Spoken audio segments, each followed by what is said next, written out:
কোনো এক ছুটির দিনে হঠাৎ করে প্ল্যান করেই বাবু আর সবাইকে নিয়ে কোথায় গেলাম এবং কোথায় গিয়ে বেস্ট থাই ফুড খেলাম সেগুলোই শেয়ার করব আজকের ব্লগে। Hello everyone, welcome to my another blog.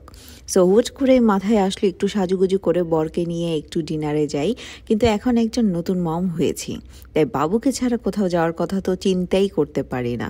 তাই বাবু ও বোনকে নিয়ে সাজুগুজু করে বেরিয়ে গেলাম ডিনার করতে। আর আজকে গিয়েছিলাম আমার পছন্দের সবচেয়ে মজাদার একটি থাই রেস্টুরেন্ট, যার নাম হলো জেসমিন রাইস থাই রেস্টুরেন্ট।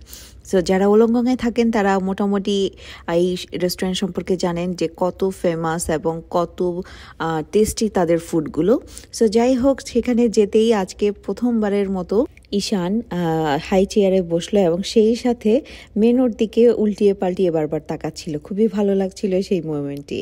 সো যাই হোক, এখন থেকে আমার ছেলেও আমাদের সাথে আমাদের একজন পার্টনার হয়ে থাকবে সব সময় যেখানেই যায় না কেন। এবং সেই সাথে আরও একজন নতুন পার্টনার, সেটি হচ্ছে আমার বোন। আপনারা সকলেই জানেন যে সে কিছুদিন আগে বাংলাদেশ থেকে এসেছে এবং সে এখন আমার সাথেই আছে। এবং সো আমরা যখনই সময় পাই তখনই চেষ্টা করি এদিকে ওদিকে ঘুরতে যেতে এবং সেই সাথে বিভিন্ন সময়ে বিভিন্ন ফুডগুলো হচ্ছে এক্সপ্লোর করতে। সো প্রথমেই আমার ছেলে, সে খুব, আমি যখন ভিডিও করছিলাম খুব সুন্দর করে আমার দিকে তাকিয়ে দেখছিল যে অ্যাকচুয়ালি মাম্মা কি করছে। সো তার ভিডিও নেওয়ার পর এবার হচ্ছে আমার বোনের পালা। সে এবার একটু পোজ দিবে এবং আমাকে সেই ভিডিও নিতে হবে, এবং সেটি নিতে নিতে আমরা অর্ডার করেছিলাম এবং ততক্ষণেই হচ্ছে আমাদের ফুডগুলো চলে এসেছে। সো প্রথমেই আমরা অর্ডার করেছিলাম আপনার প্রন ফ্রাইড রাইস, যেটা স্পাইসি ছিল। আমি যেহেতু একটু স্পাইসি পছন্দ করি তাই আমি অলওয়েজ স্পাইসিটাকেই হচ্ছে রেফার করি।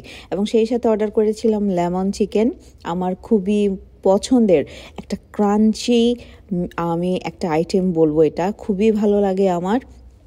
সেই সাথে অর্ডার করেছিলাম তাদের একটা সিগনেচার ডিশ, যেটা হচ্ছে বিফ মাসামান কারি।